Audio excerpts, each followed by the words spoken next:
Hey, this is Becky White with WRLW TV and WSLM Radio. I'm outside the Country Music Hall of Fame, and we're going to be talking with Louisville native and director Mark Abraham about his new project out about the life and times of Hank Williams Sr., I Saw the Light. The movie comes out to DVD on July the 5th, and we'll be talking with Mark and Jet Williams here in Nashville, Tennessee. We'll be showing you a couple of the clips of the movie, and we'll go behind the scenes with actor Tom Huddleston. But that never got in the way of all of us understanding that there was something important to be told. And I've made films. I've done films. I've been involved in films about Hurricane Carter, about the Kennedy family, I made a movie about the guy who invented the intermittent windshield wiper. Flash of Genius. Cheerleading. And so, yeah, but real, Right, and yeah. it's very complicated to do. Sure. And I had the good fortune to have some really smart people who were willing to say, okay, I think it was really knowing that I was sincere in my efforts to try to do the right thing.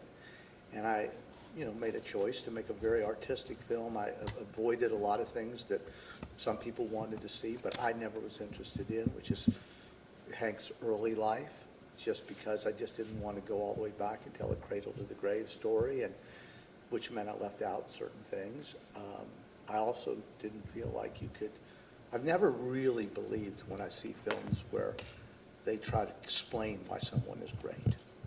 I just never personally, but I got, the support of Jet and Holly and Hillary, and I was just lucky that way, because it can really be, even more difficult than it was, and we did all get along. And it's just like Jet said, we don't always agree on every single thing, but what we did agree on was that this is an extraordinary man, and I don't consider him just to be he's extraordinary, like the greatest country singer. I completely concur with what Jet says there. To me, and I say this all the time, I said it all the time in the press, Hank Williams is one of the most influential writers of the 20th century. I had the honor of receiving the Pulitzer Prize from my dad, and that was given to him based on his writing. Also, BMI gave me the certificates, and to get 1 million plays on radio, you have to start playing a song 24/7 for 6 years, okay, nonstop. That gets you 1 million, and that afternoon they gave me 21 million. So that just kind of puts it into a perspective. Yeah. Of his music, and not only is he in the Country Music Hall of Fame, which we're here in the beautiful Ford's Theater, is that he's also in the Rock and Roll Hall of Fame, which is in Cleveland. So I mean, you can see he has the full circle of music. Hank Williams was born in 1923 in Alabama. And out of the soil of Alabama, he became one of the greatest songwriters and singers of the 20th century. To go back to the roots, to go back to the man, to go back to the lodestone, the place where it really, really popped and became part of the natural culture and national dialogue, becomes something very interesting to people. His songwriting is just unsurpassed in connecting with people. You see that Hank Williams was an incredibly brilliant, not only singer, but songwriter. He was just a soulful individual with incredible depth. The stories, the storytelling, the poetry that he wrote as a songwriter lives on 65 years later. Honestly, I think as an adult, it's very rare to experience the childlike thrill of learning something new very fast for the first time. So this was this moment of connection. And I remember asking him, I said, okay, I'm going back to England to make another film, and you're on tour, and like, what do I need to do? I've got 4 months to get myself ready for this. These are big boots. What do I need to do? And Rodney said, before you do anything else, before you think about sounding like Hank, playing like Hank, learn the songs and learn them for yourself. Find out what they mean to you. What does it mean to say, I'm so lonesome I could cry? What does it mean to say, why can't I free your doubtful mind and melt your cold, cold heart? And essentially just to invest myself in the meaning of those songs and then come and see him again in, you know, a few months' time, and Rodney would work on modulating tone and rhythm. But initially, the simple work was actually just to find the meaning of the songs, to mean it as much as Hank meant it.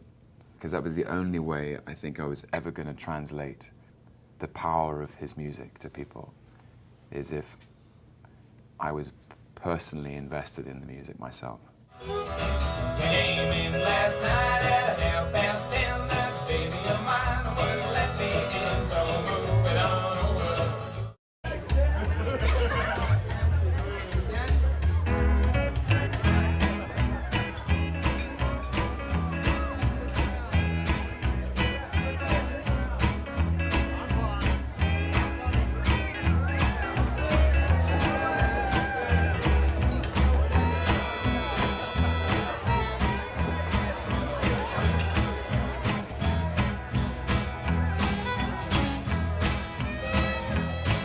When you are sad and lonely and have no place to go, come to see me, baby, and bring along some dough, and we'll go honky-tonkin', honky-tonkin', honky-tonkin', honey, baby. We'll go honky-tonkin' around this town. How much you got there, Miss Lily? I'm under no obligation to you. Ah, well, that goes both ways, huh? You drinking like a fish, huh? You think so? Honky-tonkin', honey, baby. We'll go honky-tonkin' around this town. The album. And then I went to see the movie War Horse that Steven Spielberg had directed, and I noticed Tom in the movie. And I've told this story before, but I thought he was very good in the film, very dynamic, but I kept looking at him, and I turned to my wife at the time, and I just said, this is right in the middle of the premiere, and I'm sitting like 4 seats from the producer, and I said, that guy looks a lot like Hank Williams. Sort of whispered to her, and she said, does everything have to come back to Hank Williams? Can't we watch this movie? And because I couldn't get it out of my head. And I was so struck by how much, and then I did a bunch of research on him. I looked at other stuff that he had done. He'd been in a Woody Allen movie playing F. Scott Fitzgerald, and he'd been in a movie, that Terrence Davies movie. And then I called up a friend of mine who had done a couple of television shows with Kenneth Branagh in London, and they all said, wow, he's a really talented guy. He's super, super talented. But it still seemed kind of insane. He's a Cambridge-educated Brit. But he does look an incredible resemblance to Hank. And so I sent him the script. He really, really loved the material. He was just getting a break and he hadn't been in any of the big Marvel movies yet. So he wasn't, nobody knew who he was. Right. And he loved it, and we got together, and we talked a bunch on Skype, and I could see how bright he was, and he was really smart about the material and how I wanted to approach it. And ultimately, we had dinner, and my casting person at the time, Denise Jamming, who's brilliant, had said to me, because she knows I'm a very gut person, I've always been that way about casting, and she said, just do me a favor, this is such a demanding part, don't offer this part to anybody, don't even talk to anybody seriously about the part unless they read for you, which is a normal process in casting. And I said, okay. And then he and I went to dinner, and he was so articulate, and he's got he's a great mimic anyway. And we talked and talked, and we had a couple bottles of wine, and at the end of the thing, I asked him if he wanted to do the movie. And he said, absolutely. He read with wine. Yeah. Yeah, and he said, I do, but please, before my reading, give me enough time to prepare, because I don't want to work on the accent. And I said, can you sing at all? And he said, yeah, I can sing. I'm not a great singer, but I can sing. And he said, but give me time to prepare. And I said, okay. And then a little bit more wine, and then I was like, you sure you want to do the movie? And he said, yeah. And I said, well, you've got a couple big movies coming out. They may blast up. And he said, yeah, but I really love this. And I said, okay, well, you can do it. And he said, but I need time to prepare. I said, no, I'm not. You don't even have to read. And he went, And he couldn't, and to this day, he could never believe that. He said it always gave him faith that I believed in him so much. So that I basically offered him the role that night at dinner. And I said, if you stay by me, because I don't have it all together and it's going to take a lot to get this movie made because this is not traditional. If you stick by me, I'll stick by you. And we did. And we went through, he went and did a couple other movies. The Avengers came out, Thor, suddenly he was a big deal. Yeah, yeah. So he sort of found me, I sort of found him, and I just believed in him from the very, very beginning. What an awesome director. I mean, because when I first heard the name, I thought, no way. And then when I saw the clip, I got chills. How did you feel, Jet? Actually, I'll tell you a story about when she came to the set. I was born 5 days after my dad's death, so we never got to meet. So I learned about my dad through his friends and through the 26 books and the and pictures. And so I went down to Shreveport to the set, and they have a big lot with all the campers and everything, and they were getting ready that morning, and so they said, well, Tom's changing, and he wants to meet you before they start shooting. So I was standing there, and all of a sudden this guy, this thin guy in this suit comes walking, and I, honest to God, I absolutely was stunned. There's very few times in my life I've ever been speechless. In fact, you can just hear my little quips here, but he looked so much like my dad. Oh, I've been in tears. Oh my gosh. It absolutely took my breath away. And not only is he a great actor, we spent the day, and that evening we were in the tent where all the crew goes and all the actors and actresses, and Tom was going to go do something, and he stopped by to say goodbye to Kelly and I, and Gilly was with us, and he sat down, and probably 4 hours later, after he sang every Hank Williams song, he left. He not only wrapped his head around the character, he gave it his heart, and I think he did a great job. Well, this would almost be if you will, if this word can be used, almost a therapy. You're actually getting to see the father that I never met. That you never met. Exactly. That's now, and I asked him, and he talked with the Alabama accent, and then when we were sitting at the dinner table, he'd be talking Alabama one minute, and then the English accent the other minute, and it was like really, to see him be able to go in and out of roles, and he'd have that kind of English accent, kind of the James Bond thing going, and then the next thing you know, he'd be saying, "Hey, good looking," So it was just really to see him go from the two wonderful extremes and carry it off was wonderful. Yeah. It was precious time. Definitely. Yeah, it was special. I saw her when she, because I would have a lot to do, and what was it? The guy that played Fred Rose was Brad Whitford. All right, one thing that they told us when we got down there is no cell phones, okay? Because they didn't want any pictures of Tom getting out or any clips on the set, being posted. So, respectfully, Kelly and I put our phones away. Well, there was a break, and by that time, Bradley goes, "Can I have my picture taken with you?" And I went, "Sure." Tom goes, "Me too." I said, "Well, okay then." So all of a sudden, the cell phones all whipped out. We all took pictures, and in fact, I asked Tom. I said, "Could I just take? I want just a picture." And he goes, "Wait a minute. Let's get the good light." So he picks his chair up, moves over, sits, goes, "How's this look?" I said, "Looks great." But and of course, we didn't post anything like that. It was just for personal. Just a personal memento. But it was so funny because I was trying to be so good, and when he whipped that phone out, I thought, "Okay, this is great." There we go. And game on. There you go. Bradley Whitford is demented anyway. I love Bradley Whitford. He's hilarious. He is, but he is really demented. Well, he's a wonderful actor, and he also was so thrilled. One thing that I found going down there to the set was meeting the gentleman that was head of the cinematography, Dante. all of the cast and the people that were in charge of the lady with the props, it wasn't just, I'm working on a movie and it's a job. I mean, they all had Hank love there.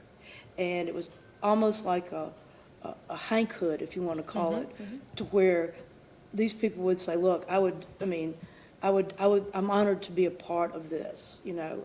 And so there was so much love in there of the crew that he put together that you could see the love and respect for my dad that was there. And it wasn't just like, well, this is just another movie on some guy that was a country music singer. Right. Well, this has been very good, Jet. I think this is awesome for your family and pretty awesome that that everybody's involved and everybody, and to hear stories. You know, I was a daddy's girl too on mine, but you lost yours so young. You know, 29 years is just way too young for Impossible. Hank to, you know. But well, Jet's story is, I mean, I don't. And by the way, Jet wrote a book, Nothing Sweet as My Baby, which is a really good book. It reads like almost a mystery, and that's a whole nother story actually. So she's been through a lot, and has made her very strong and understanding, you know, the complexities of the way things can go. And but I saw her, and I left them alone. I had a lot to do anyway, but I kept peeking my head in and around to see them, and I saw her pretty soon after she first saw Tom. I know I birthed you, Hank. I was there. But where you came from, and how you got what you got, and why you got it, I swear nobody knows that. Except maybe the Lord. Maybe. She's gonna be pissed about this. You think I care? Shoot, I'm doing everybody at the station a favor. That woman hadn't got a clue who the star is around here. And I haven't been driving you all over the state for 10 years booking joints and schoolhouses to see her swoop in like she is the Queen of England. You know why you and Audra don't get along? One of you's afraid the other's gonna beat her to my pocket when I get drunk. That's a hurtful thing to say, son. I'm just whooped, that's all. She was pretty much, both of them were, because it was so touching. Tom is a really true person. He was moved too. He was. It was and I saw them, and they were both kind of in a special space for a moment. And it wasn't bogus. It was for real. Like, you could feel it. You could feel the emotion for Jed, and you could see how touched Tom was and how important it was for him to be able to get this close to Hank in the way that there's, you know, his blood. Well, you know, we are so thankful because we, you know, with loving Hank and loving movies and books and just trying to, I guess everybody wants to know him and to have a piece of him and to know your family, Jet, you know, how precious and what a great movie to honor him and to bring the light and for us to learn, because I'm learning more. I've learned more. You know, I thought I knew Hank, but Yeah. There's some, he has so many layers, you just can't get to him. We've got to wrap up. So, Thank you. Yes, thank you, guys. I think we could stay all day long. Thanks, Beck. Thank you for your interest. Thank you. Really appreciate it. All right. And we'll be That's right, where the DVD will come out, and before that, people will be streaming it, I guess. Yeah, July 5 on digital, Blu-ray, and DVD. Awesome. Yep. July 5 on digital, Blu-ray. Well, I am just, you guys.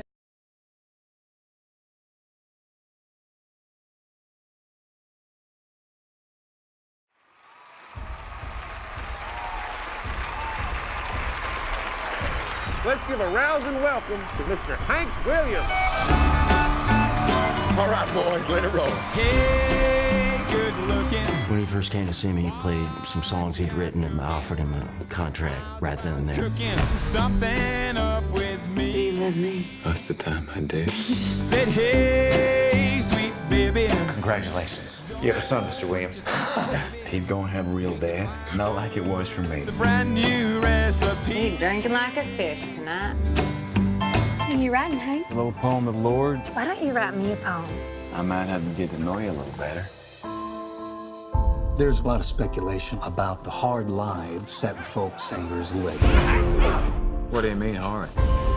You go out on the road and you sleep with a different woman every night. I need you with me. You think you can treat me right then? I can try. Business is tough on marriage. Marriage is tough on marriage. You're barely even here. You're barely even a father now.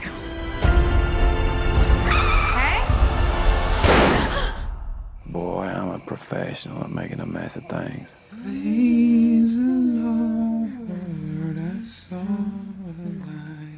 Everybody has a little darkness in them. Now I'm talking about things like anger, sorrow, shame. I show it to them. And they hear it. And they don't have to take it home. Country music, it's sincere. Man sings a sad song, but he knows it's sad.